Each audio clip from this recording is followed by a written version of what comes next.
Alhamdulillah wassalatu wassalamu ala Rasulillah wa ala alihi wa sahbihi wa mawalah. Wa ashhadu an la ilaha illallah wahdahu la syarikalah. Wa ashhadu anna Muhammadan abduhu wa rasuluh sallallahu alaihi wa ala alihi wa sahbihi wa man tabi'ahum bi ihsanin ila yaumiddin. Alhamdulillah, puji syukur kita haturkan kehadirat Allah Subhanahu wa taala di kesempatan sore hari ini. Kembali kita melanjutkan kajian rutin dengan membahas kitab Tazkiyatun Nafs karya Dr. Ahmad Farid hafizahullah ta'ala wara'ah. Dan kita akan membahas satu tema yang diberi judul oleh penulis Sumumul Qalbil Arba'ah, 4 racun bagi hati. Beliau menyebutkan sebuah keterangan yang disampaikan oleh Abdullah ibn Mubarak.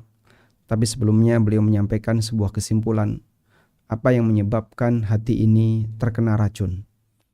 Beliau mengatakan, "I'lam annal ma'asi kullaha sumumun lil qalbi." Sadarilah bahwasanya aneka bentuk maksiat semuanya adalah racun bagi hati. Wa asbabun limaradihi wa halakihi, dan menjadi sebab sakitnya hati dan rusaknya hati. Wahia muntinun limaradil qalbi wa iradatuhu ghairu iradatillahi azza wa jalla. Dan dia seperti nanah atau bangkai yang menyebabkan sakitnya hati, sehingga kehendaknya bukan sejalan dengan apa yang dikehendaki oleh Allah. Artinya cinta dia, benci dia, senang dan dukanya bukan karena Allah tapi karena hawa nafsunya. Wasababun li ziyadati maradihi, dan maksiat merupakan sebab semakin bertambahnya sakit dalam hati. Dan ini Allah sebutkan dalam Al-Quran di banyak ayat. Allah mengatakan fi qulubihim maradun fazadahumullahu marada, dalam hati mereka ada penyakit, lalu Allah Subhanahu wa ta'ala tambahkan penyakit dalam hatinya. Misalnya di surat Al-Baqarah Allah mengatakan fi qulubihim maradun fazadahumullahu marada. Ada penyakit dalam hati mereka, lalu Allah tambahkan penyakitnya. Sehingga penyakit hati bisa semakin parah, bisa semakin menghilang tergantung dari kondisi masing-masing hati. Kemudian beliau menyampaikan sebuah keterangan dari Ibnul Mubarak rahimahullah. Qala Ibnul Mubarak, ra'aitu dzunuba tumitul quluba wa qad yurithu dzulla idmanuha wa tarku dzunubi hayatul qulubi wa khairun li nafsika isyanuha. Aku tahu bahwasanya dosa akan mematikan hati. Wa qad yurithu dzulla idmanuha, dan tenggelam dalam dosa. Idman, mudmin artinya pecandu. Dan pecandu dosa yurithu dzulla, akan menyebabkan kehinaan, mengantarkan kepada kehinaan. Wa tarkudz dzunubi hayatul qulub, meninggalkan dosa itu adalah sumber kehidupan bagi hati. Wa khairun li nafsika isyanuha, dan yang terbaik bagimu adalah ketika isyanuha, kau durhaka kepada keinginanmu untuk melakukan maksiat. Jangan kau turuti. Wa khairul li nafsika isyanuha, dan yang terbaik untuk dirimu adalah ketika kau tidak menuruti keinginanmu untuk berbuat maksiat. Demikian yang disampaikan oleh Ibnul Mubarak rahimahullah wa sadaqa rahimahullah, dan benarlah apa yang disampaikan oleh Abdullah bin Mubarak. Faman arada salamata qalbihi wa hayatihi fa'alaihi bitakhlisi qalbihi min athari tilkas sumum. Maka siapa yang ingin keselamatan hatinya dan agar hatinya tetap hidup dengan baik, maka dia harus bersihkan hatinya dari pengaruh semua racun itu. Thumma bil muhafadzati alaihi bi'adami ta'ati sumumin jadidah. Kemudian dia jaga hatinya dengan tidak mengambil racun yang baru. Wa idza tanawala syai'an, dan kalaupun ada racun yang masuk, min dzalika khata'un, disebabkan karena kesalahan, sara'a ila mahwi athariha, dia segera untuk membersihkannya. Namanya orang akan berulang untuk melakukan maksiat. Tapi begitu dia melakukan maksiat, dia bersegera untuk membersihkannya. Bitaubati wal istighfar, dengan bertaubat dan istighfar. Wal hasanatul mahiyah, dan melakukan aneka amal soleh yang bisa menghapus dosa. Dan ini ditegaskan oleh Nabi SAW. Beliau pernah mengatakan, wa atbi'is sayyi'atal hasanah wa atbi'is sayyi'ah al hasanata tamhuha. Dan iringilah perbuatan burukmu dengan perbuatan baik. Tamhuha, niscaya perbuatan baik itu akan menghapus perbuatan burukmu. Apa makna wa atbi'is sayyi'atal hasanah tamhuha? Allah Ta'ala mengatakan wa atbi'is sayyi'atal hasanah. Nabi SAW bersabda, qala sallallahu alaihi wasallam, wa atbi as-sayyi'ah al-hasanah tamhuha. Iringilah perbuatan buruk dengan perbuatan baik. Yang dimaksud mengiringi perbuatan buruk dengan perbuatan baik. Perbuatan baik di situ ada dua makna. Makna yang pertama adalah taubat. Sehingga maksud dari hadis, iringilah perbuatan buruk dengan perbuatan baik, maksudnya adalah dengan bertaubat. Setelah kamu melakukan perbuatan buruk, maka bertaubatlah. Sehingga dengan bertaubat berarti kamu mengiringi perbuatan burukmu dengan perbuatan baik. Yang kedua adalah dengan melakukan amal soleh. Dengan melakukan amal soleh. Amal soleh yang bisa menghapus perbuatan dosa yang dilakukan oleh hamba. Dan ini sebagaimana yang difirmankan oleh Allah Ta'ala. Qala Ta'ala, innal hasanati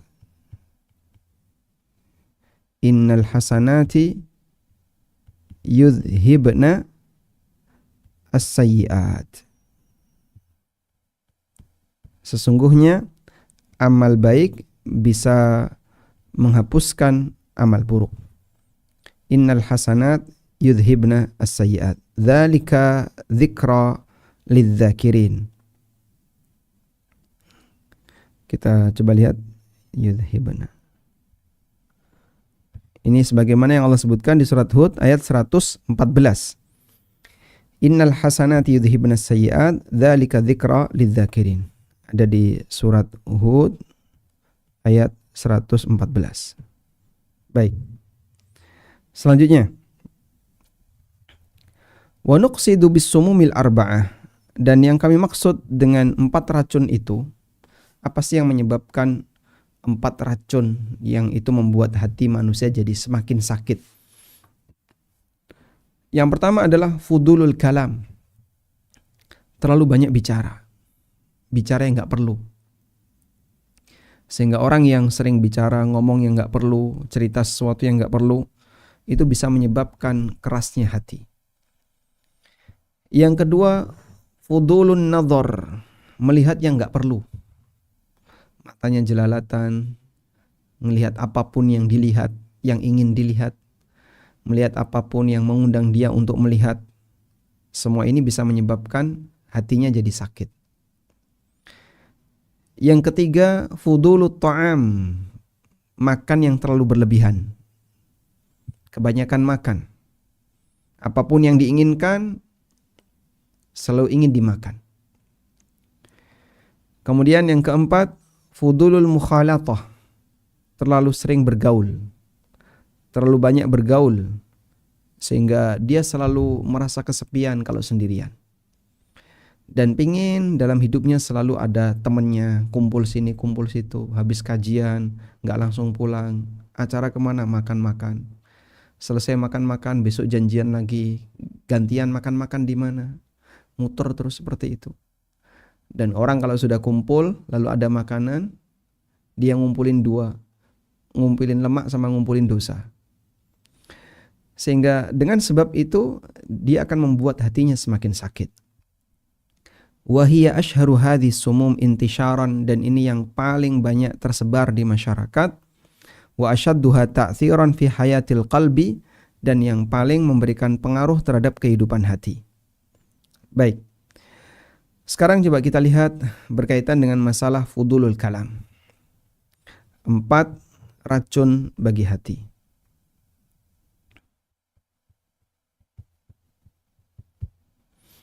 Yang pertama adalah banyak bicara. Tentu saja yang dimaksud banyak bicara di sini bicara yang tidak perlu dan sebatas ngobrol untuk urusan dunia sehingga menyebabkan dia rentan berbuat salah, rentan melakukan kesalahan ketika dia bicara. Kita menyampaikan berita, ada peluang berita yang kita sampaikan itu meleset. Meleset dalam arti gimana, Pak? Salah. Sehingga kita menyampaikan berita ternyata ditambah-tambahi atau dikurang-kurangi, maka ada sisi dustanya di sana. Atau kita ngobrol masalah apa, membicarakan yang lain, rentan dengan yang namanya ghibah dan seterusnya. Ada banyak sekali kesalahan yang terjadi karena banyak bicara. Kita bisa tulis misalnya potensi maksiat karena banyak bicara.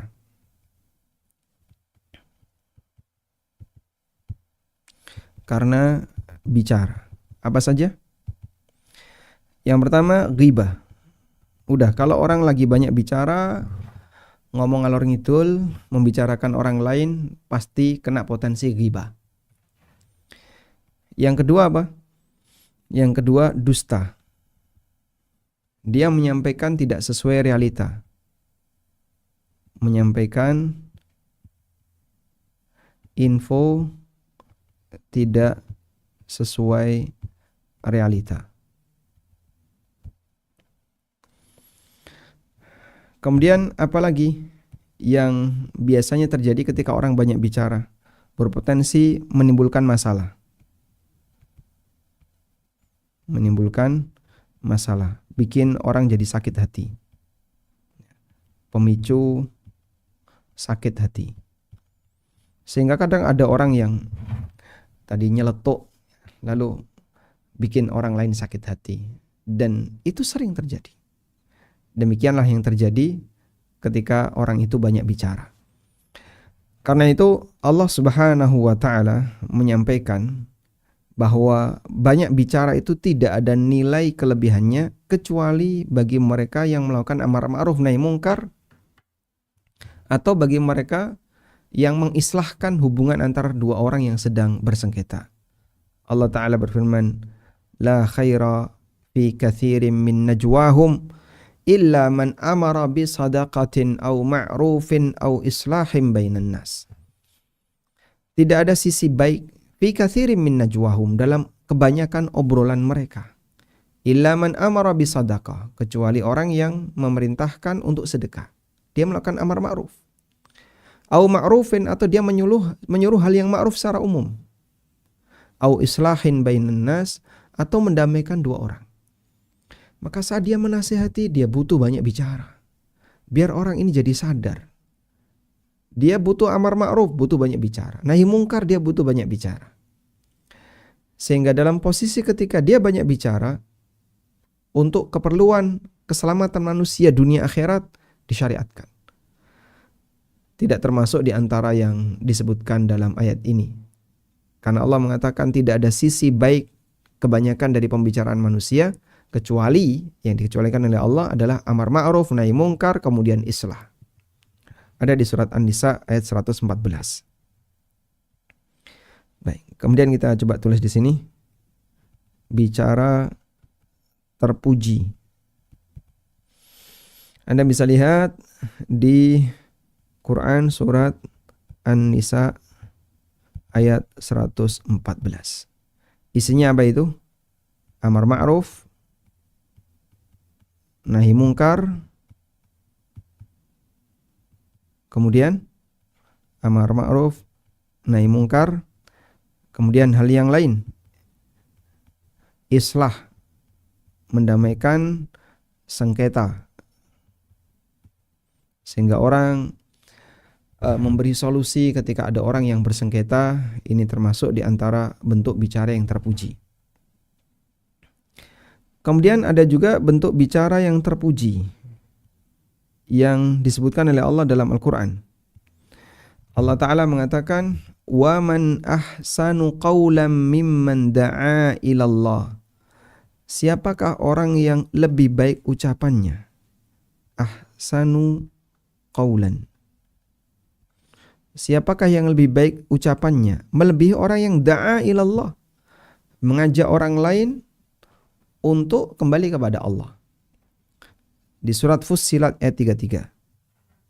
Quran surat Fussilat ayat 33. Di situ Allah memberikan pujian untuk orang yang berbicara terpuji, yaitu berdakwah,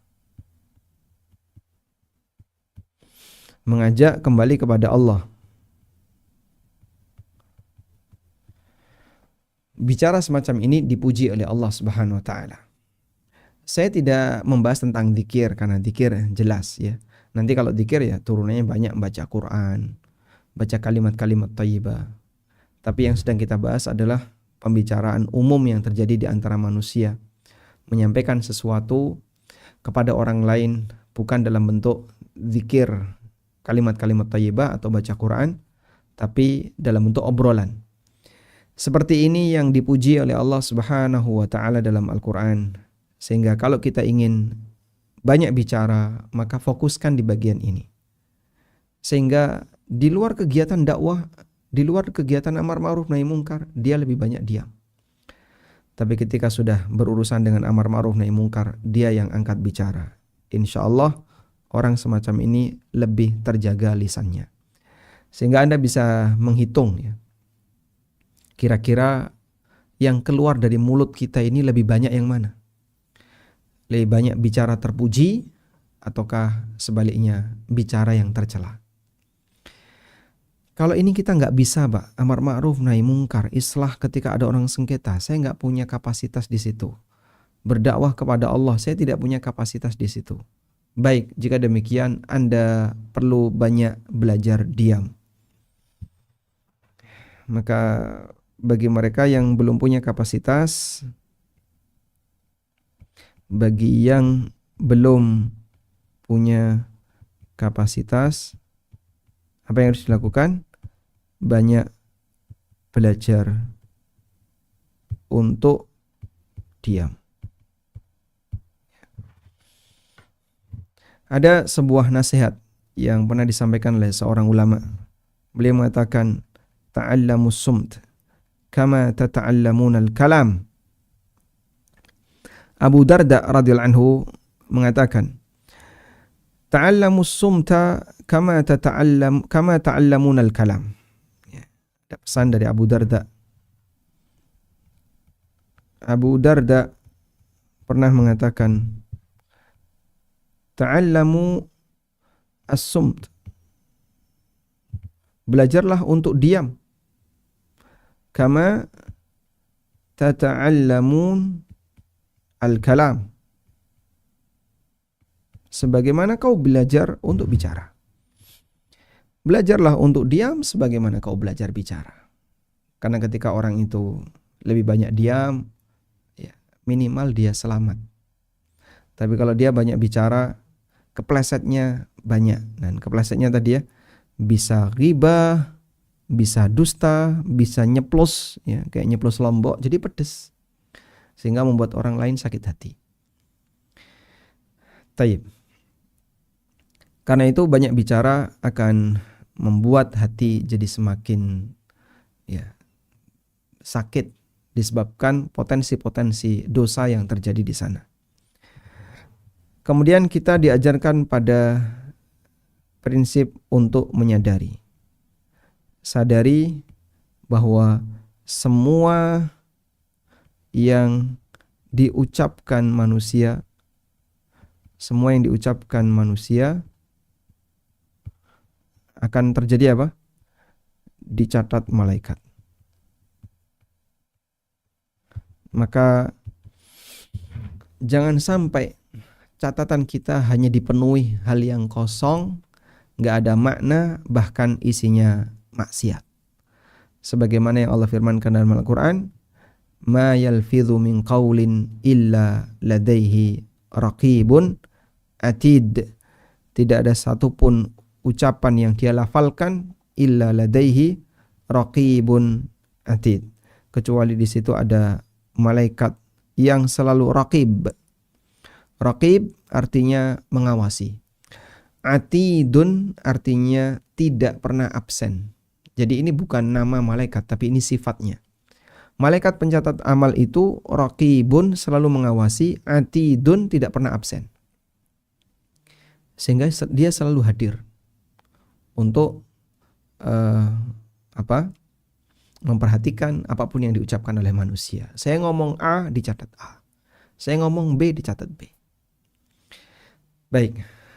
Dan dalam hal ini ulama beda pendapat tentang semua yang diucapkan oleh manusia. Apakah termasuk ucapan mubah? Yang dicatat oleh malaikat itu apakah termasuk ucapan mubah?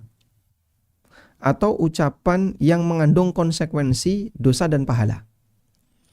Saya ulang, yang dicatat oleh malaikat itu ucapan yang mubah ataukah hanya ucapan yang berkonsekuensi dosa dan pahala? Ada dua pendapat ulama dalam masalah ini.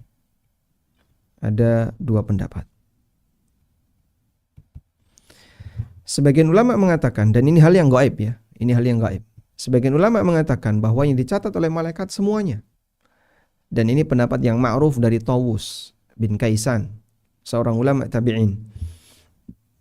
Maka ketika seorang mengucapkan kalimat walaupun di situ tidak ada konsekuensi dosa dan pahala, seperti cuman ngomong A, B, C, itu kan gak ada konsekuensi dosa dan pahala. Anda bicara dengan orang lain, saya minta makan, saya mau makan, saya mau minum, saya mau tidur. Itu tidak ada konsekuensi dosa dan pahala, ucapan mubah. Apakah itu dicatat? Pendapat Tawus itu dicatat. Dan sebagian berpendapat bahwa yang dicatat hanya yang berkonsekuensi dosa dan pahala. Sehingga di situ ada dua pendapat. Ada yang mengatakan yang dicatat semuanya. Dan ada yang mengatakan yang dicatat hanya yang berkonsekuensi dosa dan pahala. Kalau tidak ada kaitannya dengan dosa dan pahala, tidak masuk dalam catatan. Namun ala kullin, intinya adalah ini hal yang gaib yang kita nggak tahu seperti apa kondisi realnya. Allah hanya menyebutkan dalam Al-Quran, ma yalfidhu min qaulin illa ladaihi raqibun atid. Tidak ada satupun kalimat yang dia ucapkan kecuali di situ ada raqib atid, malaikat yang selalu mengawasi dan hadir, tidak pernah absen, yang mencatat seluruh ucapannya. Sehingga sudah selayaknya kita perlu hati-hati dan waspada. Baik, ini yang pertama. Yang kedua adalah banyak melihat. Yang kedua, jelalatan. Fudulun nazar. Fudulun nazar. Dan Masya Allah, ini penyakit yang sangat sulit untuk bisa disembuhkan dari diri para hamba. Karena hidup ini semakin berwarna-warni. Orang yang tinggal di masa silam, jangkauan dia terbatas. Dan yang dia lihat terbatas. Kemudian warna-warna dunia tidak sebagaimana sekarang. Aneka pakaian yang membuka aurat mungkin ada, tapi tidak sewarna-warni sekarang. sehingga ujian pandangan untuk masa sekarang mungkin lebih berat daripada dulu. Dan ada satu nasihat yang Allah sebutkan dalam Al-Quran berkaitan dengan adab Nabi Muhammad SAW saat beliau Isra Mi'raj. Adab Nabi saat Mi'raj ke langit. Di surat An-Najm, Allah Subhanahu wa taala menyebutkan bagaimana Rasulullah sallallahu alaihi wasallam menjaga adab ketika beliau dinaikkan oleh Allah ke langit. Allah taala berfirman, "Ma zaghal basaru wa ma tagha." Ma zaghal basaru wa ma tagha. Coba kita lihat di sini. Walaqad ra'ahu nazlatan ukhra. Nabi SAW melihat Jibril di kesempatan yang lain. Inda sidratil muntaha, di dekat sidratul muntaha. Indaha jannatul ma'wa, di sana ada surga tempat kembali. Idh yaghsha sidrata ma yaghsha. Ketika pohon sidr itu, pohon bidara itu, yaghsha sidrata ma yaghsha, dia mengalami perubahan yang sangat indah. Coba kita lihat di tafsirnya ya. Idh yaghsha sidrata ma yaghsha. Abdullah bin Mas'ud bercerita, lamma usriya bi Rasulillahi sallallahu alaihi wasallam intaha bi ila sidratil muntaha. Ketika Nabi SAW Isra Mi'raj, beliau sampai di Sidratul Muntaha. Wahiyya fis sama'is sabi'ah. Dan ketika itu beliau berada di langit yang ketujuh. Ilaiha yantahi ma ya'ruju bihi minal ardi wa yuqbadu minha. Sampai di sinilah semua yang naik dari bumi itu berada di puncaknya. Wa ilaiha yantahi ma yahbitu min fawqiha fa yaqbitu minha. Dan dari sini titik awal yang mau diturunkan ke bumi. Idh yaghsha sidrata ma yaghsha, qala Farrash min dhahabin wa'ta Rasulullah sallallahu alaihi wasallam. Ketika bidara itu ditutupi sesuatu yang menutupinya.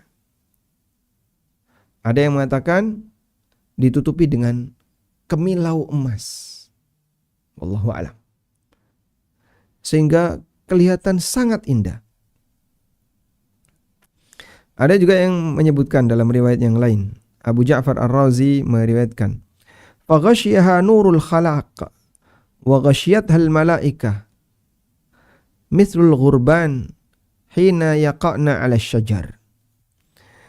Ditutupi dengan cahaya al-khalaq dan ditutupi oleh para malaikat seperti burung-burung gagak yang bertengger di sebuah pohon. Sehingga warnanya berubah.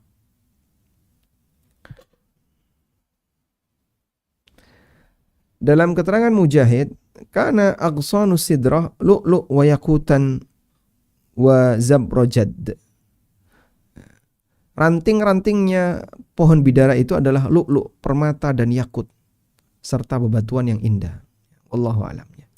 Jadi ini gambaran yang diberikan oleh Rasulullah SAW dalam beberapa riwayat yang dikumpulkan oleh Ibnu Katsir berkaitan dengan seperti apa ketika sidr ini mengalami perubahan warna. Dilihat oleh Nabi SAW, idh yaghsha sidrata ma yaghsha, pohon itu diliputi dengan kemilau warna yang luar biasa, sehingga menampakkan keindahan yang luar biasa. Lalu Allah katakan, ma zaghal basaru wa ma tagha. Ma zaghal basaru wa ma tagha. Nabi SAW tidak zaghal basar, matanya tidak jelalatan. Wa ma tagha, dan tidak melebihi pandangan yang diizinkan. Qala Ibnu Abbas, ma dhahaba yaminan wala shimala. Beliau tidak noleh ke kanan dan ke kiri. Gak seperti kita ya. Kalau kita masuk ke rumah orang yang belum pernah kita masuki, dan rumah itu Masya Allah mewah gitu ya. Begitu kita masuk sambil berdecak kagum. Wah, kita lihat ini, lihat ini, lihat ini. Gumun. Ya, kita kagum ketika melihat rumah orang yang isinya barang-barang mewah dan baru pertama kita masuk. Wa ma tagha, dan beliau tidak melampaui batas. Kalau kita masuk ke rumah orang kan kadang itu pintu kamar terbuka. Terus dilihatin. Barangkali ada sesuatu yang bisa dilihat. Jadi sampai kita itu ngelihatin celah-celah kecil apa yang bisa dilihat. Itu termasuk bentuk tagha. Lalu kata Al-Hafidz Ibnu Katsir, wa hadhi sifatun 'azimah fi tsabati wat ta'at, fa innahu ma fa'ala illa ma amara bihi wa la sa'ala fawqa ma a'ta wa ma ahsana ma qala an-nadhim ra'al jannatal ma'wa wa ma fawqaha walau ra'a ghairahu ma qad ra'ahu lataha. Ini merupakan sifat yang mulia di mana Nabi SAW selalu komitmen dengan ketaatan. Beliau melakukan apa yang diperintahkan dan tidak meminta melebihi dari apa yang beliau telah dikasih. Ini keterangan dalam tafsir Ibnu Katsir. Dan dalam tafsir Al-Baghawi dijelaskan yang sama. Ma zaghal basar wa ma tagha. Nabi SAW tidak zaghal basar. Pandangannya tidak jelalatan. Wa ma tagha, dan tidak melampaui batas. Jadi misalnya seorang tamu duduk di sini, dia ngelihat tembok sudah. Enggak ke kanan ke kiri, enggak ngelirik, enggak apa. Itu kok ada pintunya kebuka, dia tidak memandang ke arah pintu, barangkali ada yang bisa dicuri lihat. Ma mala basarun Nabi sallallahu alaihi wasallam yaminan wala shimalan wa ma tagha. Pandangan Nabi sallallahu alaihi wasallam tidak tengok kanan kiri dan tidak melebihi batas. Ai ma jawaza ma ra'a, tidak melebihi dari apa yang beliau lihat. Sebagai bentuk adab ketika Rasulullah sallallahu alaihi wasallam berada di tempat yang paling mulia yang bisa dijangkau oleh manusia, itulah Sidratul Muntaha. Tidak bisa dibandingkan dengan keindahan apapun yang ada di muka bumi ini. Sehingga kalau kita berada di sebuah tempat dan kita menganggap itu hal yang indah, asing, maka kita akan jelalatan, tengok kanan, tengok kiri. Nabi SAW tidak demikian. Taib. Selanjutnya, dan ini tadi ada di surat An-Najm ayat 17. Surat An-Najm ayat 17, di mana Nabi SAW tidak jelalatan. Nabi SAW, beliau yang pertama tidak jelalatan. Yang kedua, tidak melebihi batas pandang.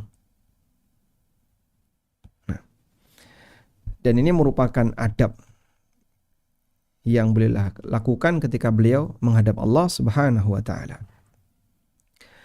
Kemudian di sana ada kasus yang Allah sebut sebagai mata pengkhianat. Mata pengkhianat. Allah Ta'ala mengatakan, ya'lamu kha'inatal a'yun wa ma tukhfis sudur. Ya'lamu kha'inatal a'yun. Dia mengetahui mata pengkhianat. Wa ma tukhfis sudur, dan apa yang tersimpan dalam hati. Kayak apa sih Pak mata pengkhianat itu? Kayak mata pengkhianat itu Pak. Al-Hafidz Ibnu Katsir rahimahullah ta'ala menyebutkan keterangan Ibnu Abbas tentang mata pengkhianat. Qala Ibnu Abbas radhiyallahu anhu mengatakan, ya'lamu kha'inatal a'yun. Allah mengetahui mata pengkhianat. Wa huwa ar-rajulu yadkhulu ala ahli baitahum. Ada orang yang dipersilahkan masuk ke rumah orang lain. Wa fihimul mar'a al-hasana. Di dalam rumah itu ada wanita cantik. Au tamurru bihi wa bihim al-mar'ah al-hasana. Atau ketika ada orang lewat, kemudian ketemu dengan beberapa orang yang di situ ada wanita cantik. Fa idza ghafalu lahadha ilaiha. Kalau mereka sedang tidak perhatian, orang ini ngelirik wanita tadi. Fa idza fatanu ghadda. Kalau mereka sedang menghadap dirinya, ghadda, dia ghaddul basar.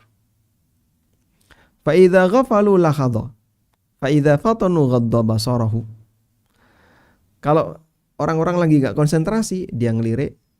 Kalau orang lagi konsentrasi, dia nundukin pandangan. Begitu. Terus seperti itu.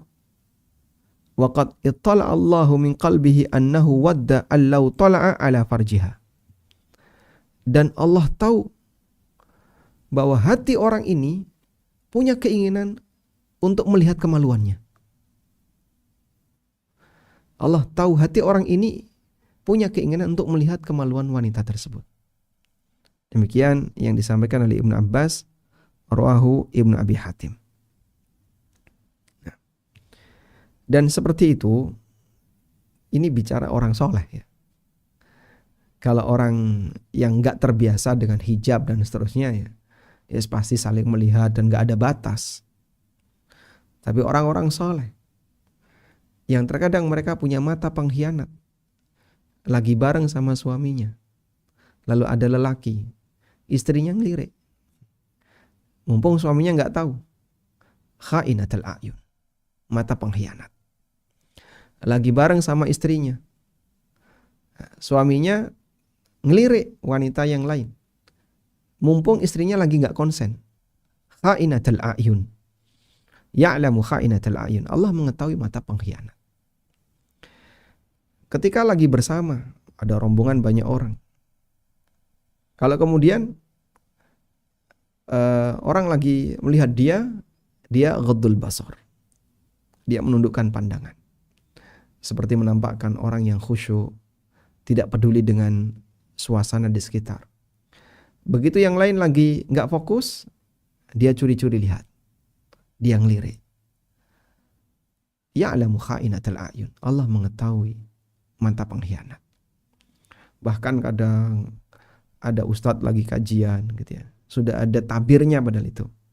Tapi ada celah-celah tabir. Kadang ada yang lirik lewat itu. Nah, ketika ketahuan dia ngelirik, dia ngilang. Ya'lamu kha'inatul a'yun. Allah tahu mata pengkhianat.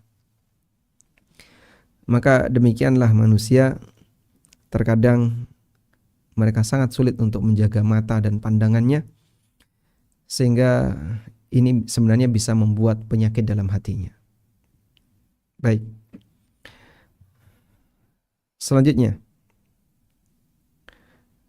ada sebuah pesan yang pernah disampaikan oleh sebagian ulama berkaitan dengan masalah udulun nazar, terlalu sering jelalatan, terlalu banyak melihat. Kita tulis dulu tentang mata pengkhianat.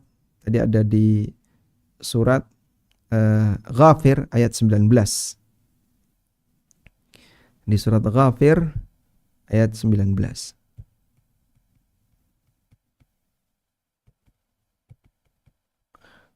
Dan tadi sudah kita sampaikan tentang seperti apa kondisi mata pengkhianat sebagaimana yang dijelaskan oleh Ibnu Abbas. Ada keterangan dari Ibnu Abbas.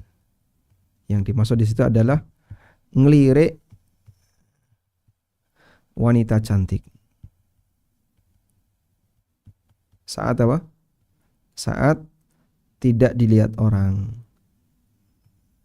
Dia ngelirik wanita cantik saat tidak dilihat orang. Melirik wanita saat tidak dilihat orang.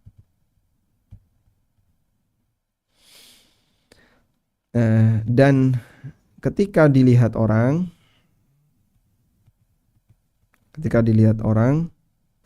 dia ghaddul basar, dia tundukkan pandangan. Ya, demikianlah kondisi yang terjadi di masyarakat. Baik. Kemudian ada sebuah pesan yang disampaikan oleh seorang ulama. Beliau mengatakan, da' fudulan nazar takun akhsha'an nas. Da' fudulan nazar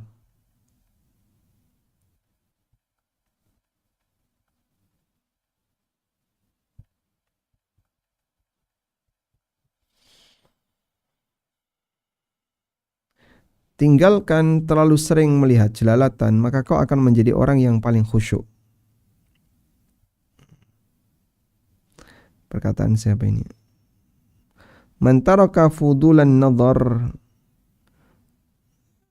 Kalimatnya gimana? Siapa yang dia meninggalkan kondisi sering jelalatan, maka dia akan menjadi manusia yang paling khusyuk.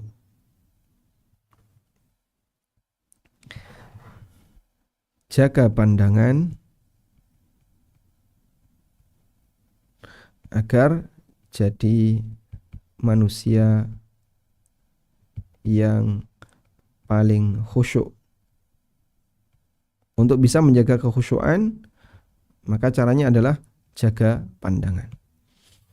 Wallahu alam. Taib. Kemudian berikutnya, fudulut ta'am. Sumber penyakit hati berikutnya, yang ketiga adalah makan berlebih. Makan berlebih.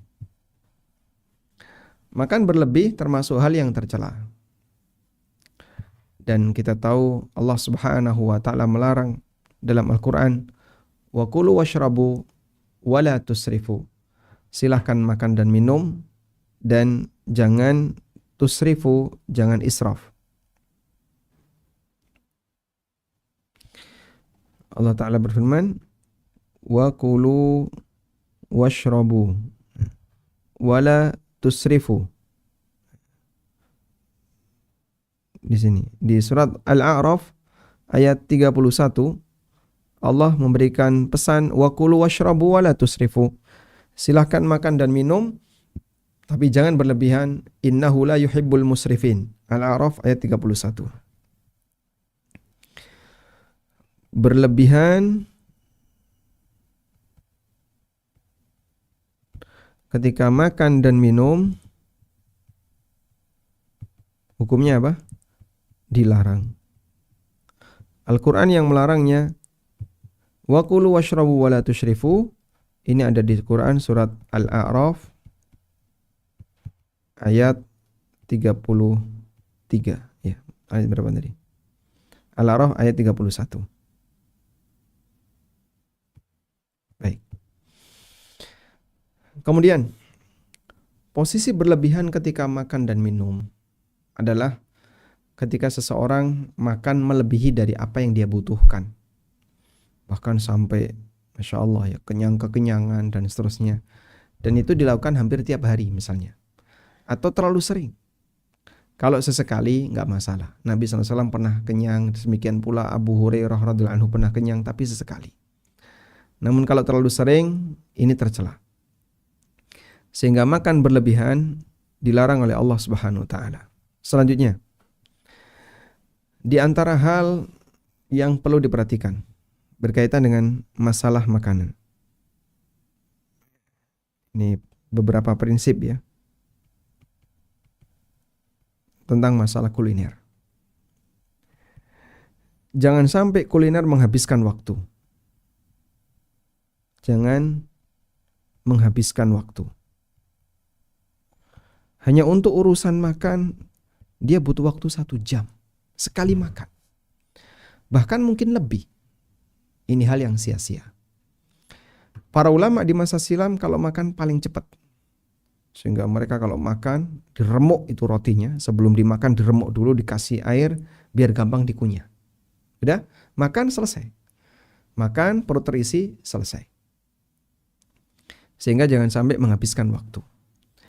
Demikian pula praktek yang terjadi ketika orang itu makan, maka makan dengan tidak terlalu menguras tenaga, membutuhkan banyak waktu, masak terlalu sibuk sampai menghabiskan banyak waktu. Maka praktek yang dilakukan oleh sebagian orang, ngejar kulineran ya. Ayo kita makan di sana macet ya. Sampai di lokasi, Masya Allah, saking ramenya nggak dapat tempat duduk. Terus ngapain? Antri dulu. Antri. Nungguin meja. Nah, begitu dapat tempat langsung ditempati. Karena antri. Ya? Kemudian habis itu dia makan sambil ngobrol lama lama sekali. Pesan ini dulu, pesan lama sekali. Masya Allah. Ini ngapain? Sekali makan antrinya panjang. Makanya saya paling gak suka kalau warung diajak panitia misalnya. Kalau sendiri kan malas sudah. Diajak panitia, mampir di warung ini. Rame, pindah pokoknya. Pokoknya kalau rame, wajib pindah. Karena paling gak suka tempat makan yang rame. Tidak bisa menikmati dan akan buang-buang waktu. Ngantri dulu. Apalagi ngantri dulu. Cari tempat makan yang tidak rame. Ya. Kemudian tujuannya adalah agar tidak menghabiskan waktu. Lalu yang kedua, jangan bangga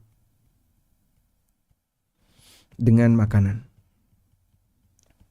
Karena bangga dengan makanan termasuk bangga dengan urusan dunia. Dan itu tercela. Allah Subhanahu wa taala mengatakan wa farihu bil hayatid dunya. Wa mal hayatud dunya illa mata. Mereka terlalu bangga dengan kehidupan dunia.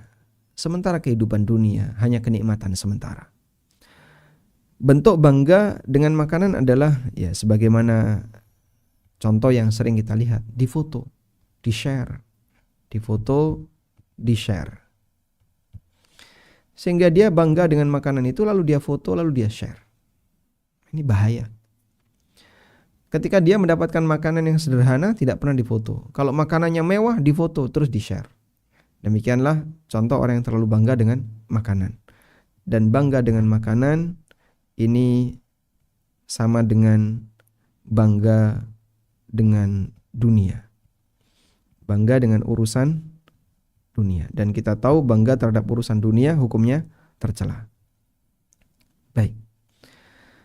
Kemudian prinsip berikutnya adalah jaga adab. Dan tidak menampakkan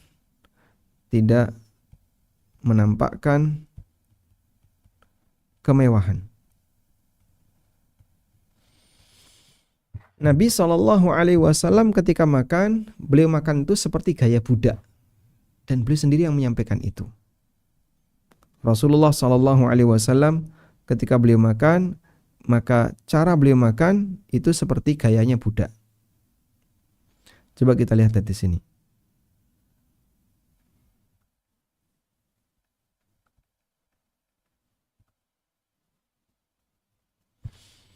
Ada sebuah keterangan tentang bagaimana kesederhanaan Nabi SAW ketika makan.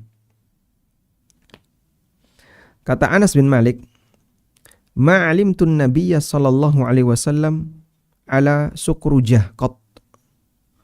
Aku belum pernah melihat Nabi sallallahu alaihi wasallam makan dengan menggunakan sukrujah.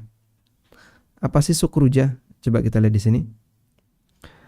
Wahiyya sihafun au atbaqun tudau fiha al-mukhallalat wal musyahhiyat walam yukhbas lahun Nabi sallallahu alaihi wasallam dzalikal khubz ar-raqiq al-fakhir. Yang dimaksud dengan sukrujah adalah nampan atau meja yang dipakai untuk makan. Jadi Anda bisa lihat seperti meja anak TPA atau meja orang yang belajar, ada meja kecil. Nabi SAW nggak pernah makan pakai seperti itu. Apalagi di atas meja seperti ini. Beliau makan di bawah, bukan di atas meja. Wala khubizalahu muraqqaqun qat. Dan Nabi SAW tidak pernah dibuatkan roti dari gandum yang lembut, dari gandum yang bagus. Sehingga makanan beliau rotinya roti biasa, roti sederhana. Bukan roti yang mewah. Ada sebagian orang yang hampir semua makanannya itu branded. Bermerek, jajan-jajanannya bermerek, branded itu ya. Sehingga jarang dia menyentuh makanan yang kurang bermerek. Hampir semua jajanannya itu bermerek, bahkan impor dari luar. Ya mungkin mungkin mahal, tapi ini bisa jadi terlalu mewah. Wala akala ala khiwanin qat. Dan Nabi SAW tidak pernah makan ala khiwan. Coba kita lihat di sini makna khiwan. Rasulullah Shallallahu Alaihi Wasallam tidak pernah makan dengan menggunakan khiwan. Ala ma'idatin min tilkal mawad al-murtafi'ah alal ard. Di mana beliau makan di atas hidangan yang tinggi dari tanah. Allati ya'kulu 'alaiha al-udhama wal mutrafun, yang biasanya dimakan oleh para raja. Sehingga Nabi SAW nggak suka model meja makan seperti para raja yang panjang, kemudian kursinya gede, terus ada banyak hidangan makanan di situ. Kata Anas, Rasulullah SAW nggak pernah makan seperti itu. Wal aklu 'alaiha lam yazal min da'bil mutrafin wa wad'il jabbarin. Dan makan dengan model seperti ini, hidangan yang lebar, luas, panjang ya. Kemudian ada banyak meja-meja, ada banyak kursi-kursi besar. Ini merupakan kebiasaan orang-orang sombong dan para raja yang sombong. Li'alla yaftakira ilal inhina indal akli, agar mereka tidak butuh nunduk ketika makan, maka dikasihlah meja. Fakana Nabi sallallahu alaihi wasallam la yushbihu bihim, sehingga Nabi sallallahu alaihi wasallam kalau makan enggak seperti mereka. Wa kana ya'kulu sallallahu alaihi wasallam wa ashabuhu 'ala sufar allati tumaddu 'alal ard. Tapi Nabi sallallahu alaihi wasallam kalau makan bersama sahabatnya 'ala sufar, di atas taplak yang dibentangkan di tanah. Sehingga posisi makanan itu sejajar dengan kaki. Bukan di atas meja seperti ini, tapi sejajar dengan kaki. Tawadu'an wa zuhdan fid dunya wa madhahiriha wa ta'liman li ummatihi, sebagai bentuk tawadu dan zuhud terhadap dunia.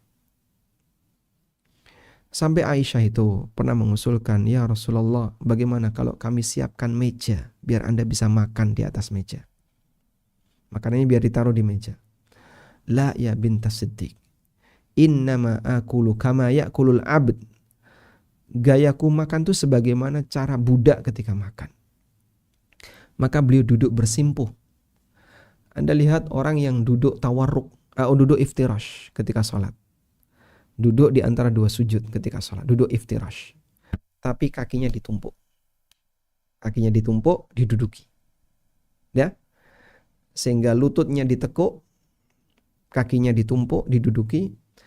Lalu Nabi SAW duduk seperti itu, dan beliau makan dalam posisi seperti itu, di bawah makanan itu.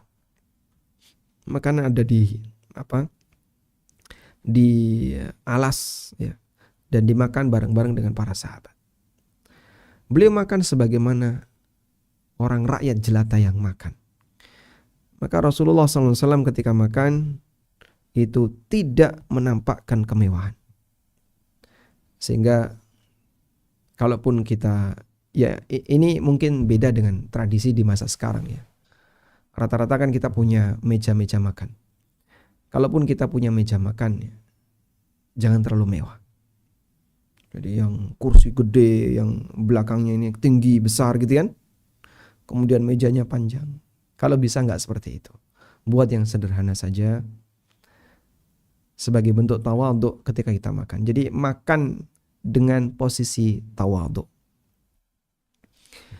Dan di antara adab yang lain adalah Nabi SAW tidak pernah mencela makanan, kemudian membaca doa menggunakan tangan kanan dan seterusnya, sebagaimana yang sering kita baca dalam penjelasan tentang adab makan. Selanjutnya yang keempat, jangan turuti setiap keinginan. Jangan turuti setiap keinginan. Diri kita jangan terlalu dimanja. Jangan jadi orang yang kita memanjakan diri kita sendiri. Sebagaimana kita tidak ingin memanjakan anak kita. Kita punya anak, setiap pengen apa dituruti, pengen apa dituruti. Terlalu memanjakan anak, bahaya. Maka kita juga jangan memanjakan diri kita. Sehingga pengen makan ini dituruti, pengen makan ini dituruti. Nggak kayak gitu ya. Coba kita lihat di sini. Ini ada satu pesan yang pernah disampaikan oleh Umar bin Khattab radhiyallahu anhu.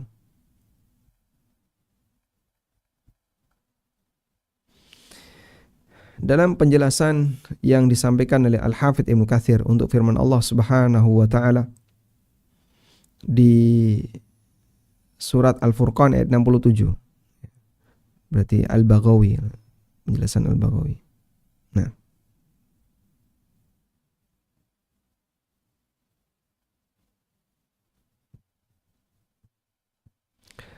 Umar pernah mengatakan, qala Umar bin Khattab, dalam penjelasan Al-Baghawi untuk surat Al-Furqan ayat 67. Ada sebuah kutipan perkataan Umar bin Khattab radhiyallahu anhu. Kafa sarafan alla yashtahiya ar-rajulu syai'an illa ishtarahu fa'akala. Cukuplah seseorang itu dianggap telah berlebihan. Saraf, telah melakukan tindakan yang berlebihan. Ketika setiap kali dia pengen sesuatu, pasti dituruti. Saya pengen makan ini, dibelikan. Pengen makan ini, beli. Pengen makan ini, beli. Ya memang dia punya duit. Dia bisa mewujudkan apapun yang dia inginkan. Tapi setiap kali dia pengen, langsung kejar ke sana. Pengen apa lagi, kejar ke sana. Pengen apa, Pak? Pengen sate kelatak, langsung berangkat. Ya, Pak Pong. Pengen apa lagi? Pengen sate ini, langsung berangkat lagi. Itu kata Umar bin Khattab, orang semacam ini cukup disebut sebagai orang yang telah berlebihan. Baik. Ini kita kopikan keterangan yang disampaikan oleh Amirul Mukminin Umar bin Khattab radhiyallahu anhu. Udah? Jadi ada pesan Umar bahwa orang yang boros atau berlebihan itu ketika melayani semua keinginan dia untuk dimakan. Pengen ini, langsung makan itu. Pengen ini, diwujudkan. Memang dia punya duit, tapi gak kayak gitu ya. Sehingga tidak harus semuanya dilayani. Udah? Kemudian yang kelima, sesekali tinggalkan kemewahan. Sesekali tinggalkan kemewahan karena takut amal kita disegerakan balasannya. Disegerakan balasannya di dunia. Baik. Coba saya bacakan riwayat berikut. Diceritakan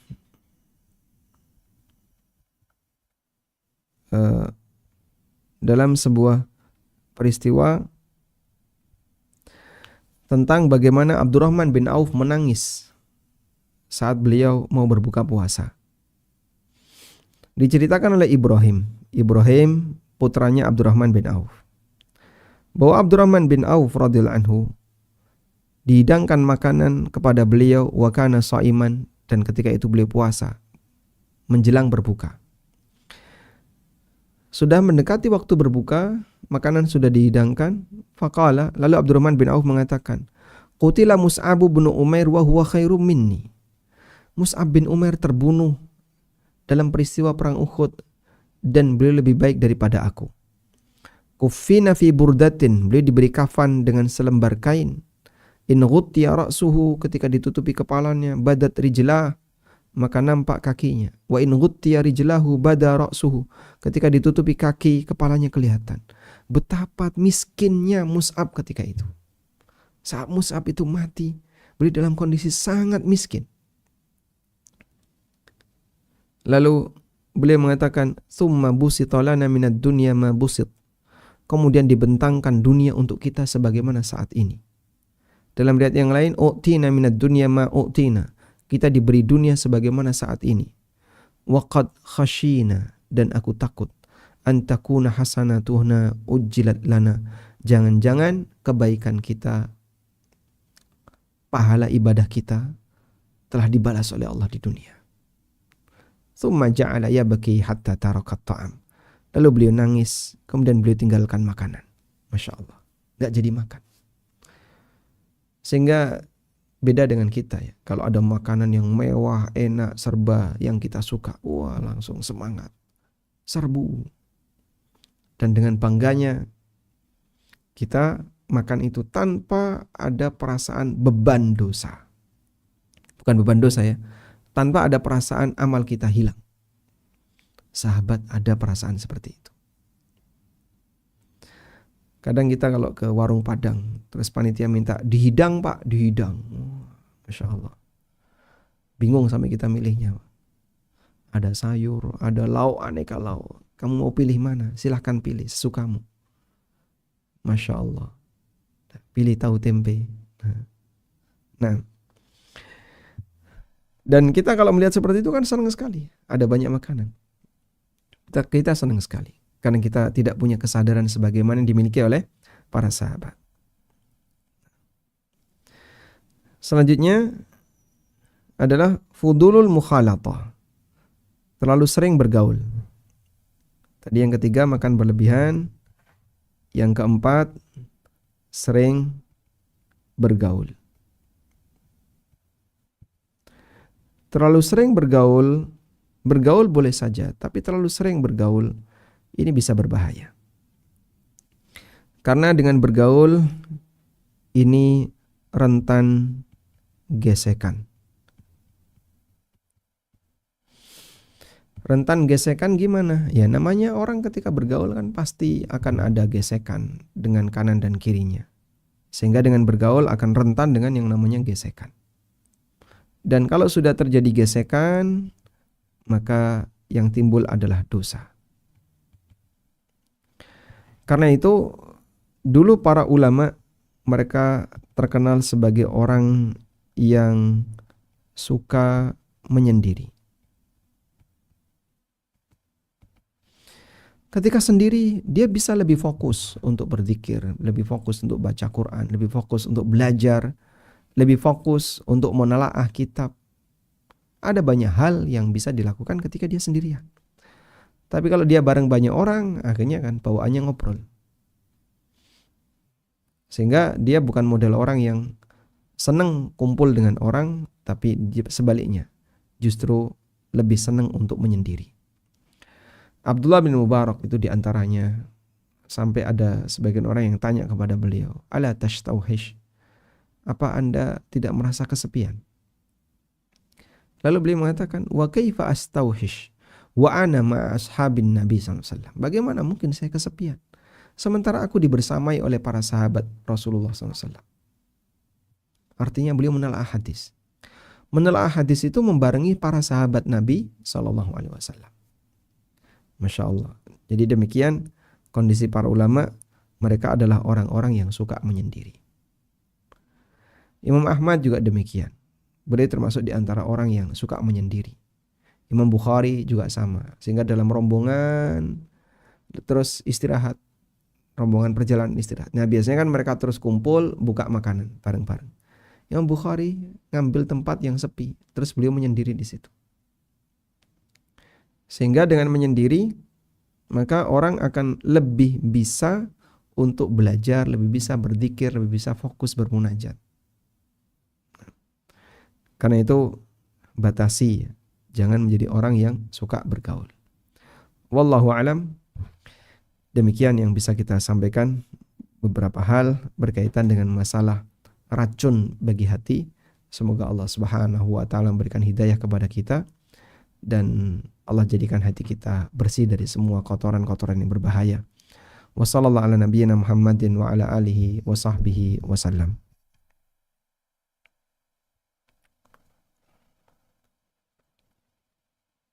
Assalamualaikum ya Ustadz. Waalaikumsalam warahmatullahi. Izin bacakan pertanyaan ya Ustadz. Bismillah. Assalamualaikum warahmatullahi wabarakatuh ya Ustadz. Izin bertanya. Terkait menahan diri dalam makanan, apakah kita boleh menebusnya dengan membelikan makanan setiap kita pingin makan enak supaya kita tidak terlalu merasa bersalah Ustadz. Jazakumullah khairan.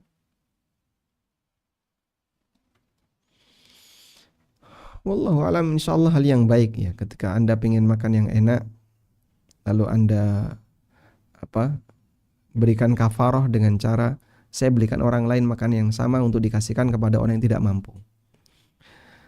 Cuman tidak semua keinginan yang muncul dari diri kita harus semuanya dituruti. Pengen ini turuti, pengen ini turuti. Aku kok penasaran dengan makanan ini, dituruti. Aku penasaran dengan makanan ini, dituruti. Itu nggak ada ujungnya.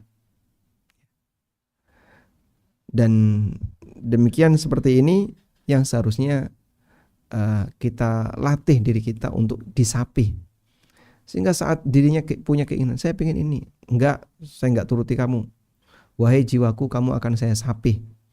Ya, sesekali dibuat demikian, terutama untuk makanan-makanan yang membuat kita kepo. Maka sebaiknya tidak semuanya harus dituruti. Wallahu a'lam. Jazakumullah khairan Ustadz atas jawabannya. Pertanyaan berikutnya Ustadz. Bismillah. Assalamualaikum warahmatullahi wabarakatuh ya Waalaikumsalam Ustadz. warahmatullahi wabarakatuh. Assalamualaikum ya Ustadz. Semoga Allah senantiasa melindungi Ustadz sekeluarga. Amin Amin walakum Allahumma amin. bimithlin. Saya seorang ayah. Mohon pencerahannya Ustadz. Jika saya tertinggal sholat jamaah di masjid, manakah yang lebih baik dan pahalanya lebih banyak ya Ustadz? Sholat sendiri di masjid atau sholat jamaah bersama anak dan istri di rumah ya Ustadz? Jazakumullah khairan. Baik, ada satu hadisnya seperti ini.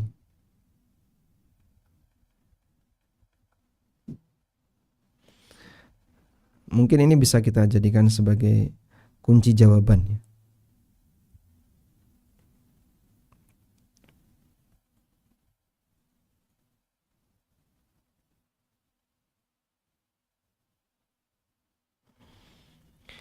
Hadis diriwayatkan oleh An-Nasa'i.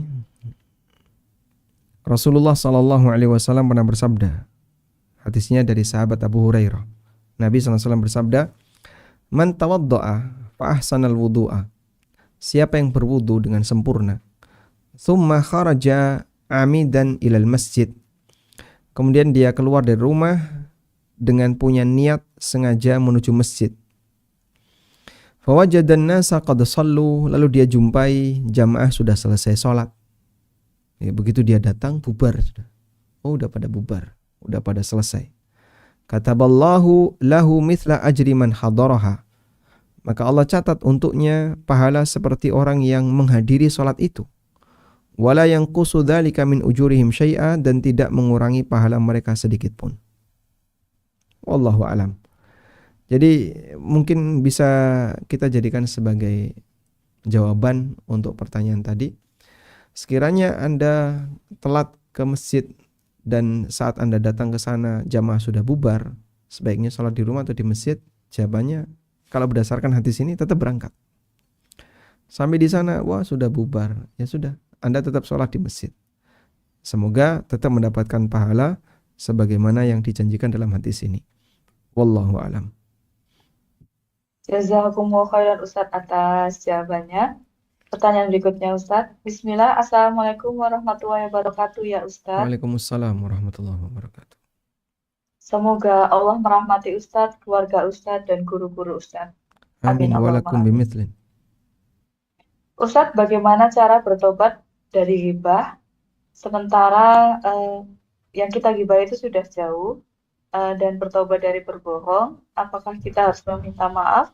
Dan juga ketika kita curhat kepada manusia, itu ternyata membuka aib pasangan Ustaz. Bagaimana cara bertobat dengan ketiga hal tersebut? Jazakumullah khairan.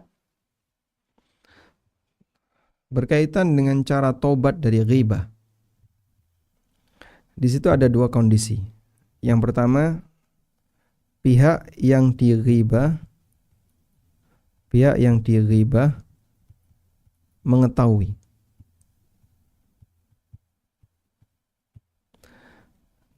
Ketika pihak yang dighibah mengetahui, maka tobat kita adalah tentu saja minta maaf kepada yang bersangkutan.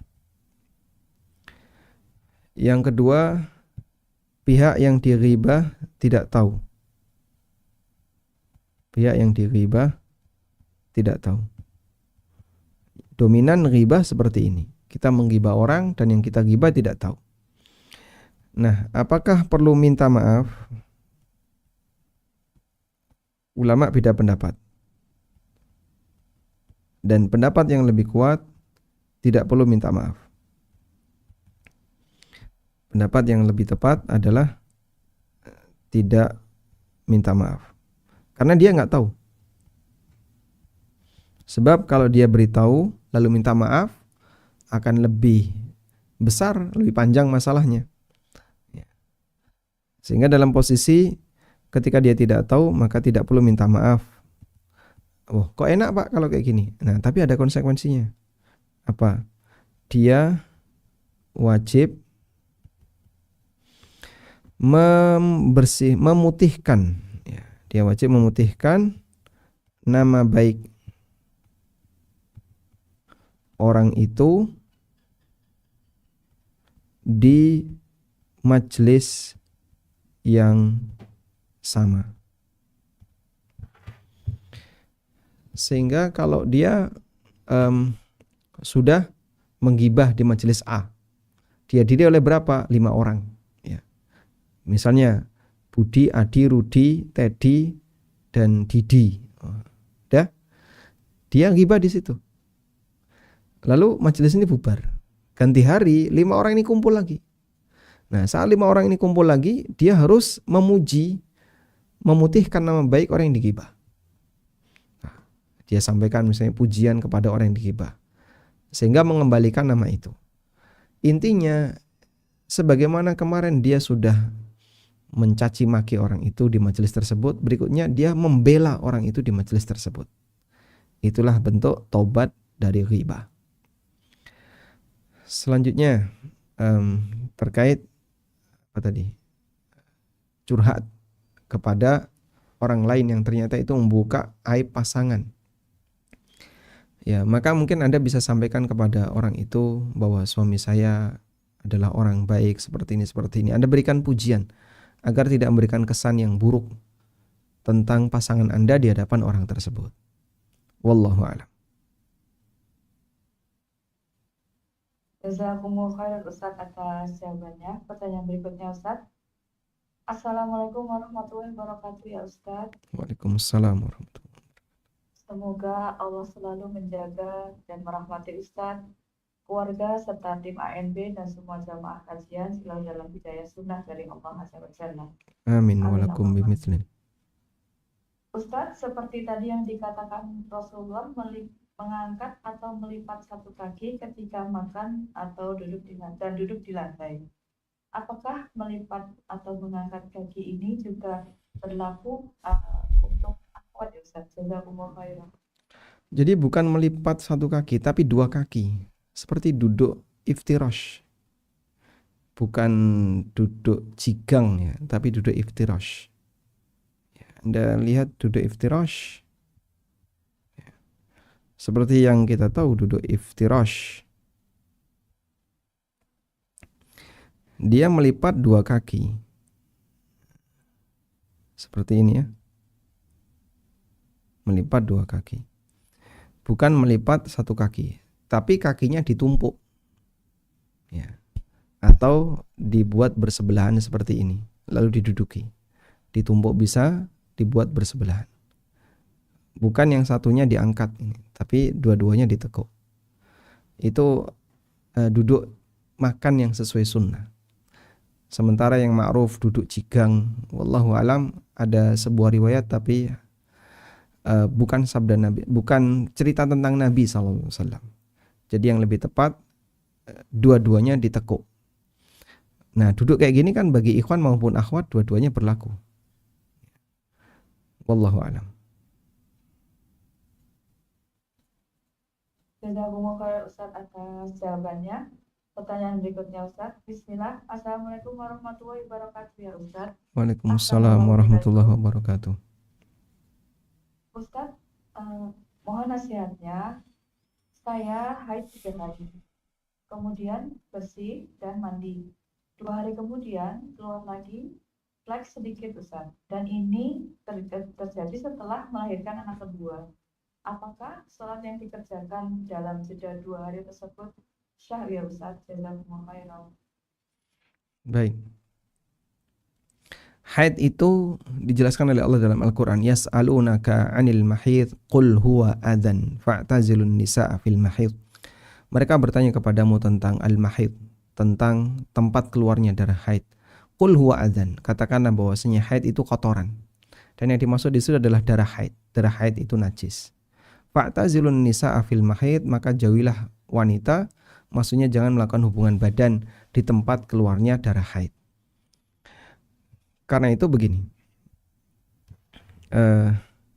cairan yang keluar dari rahim,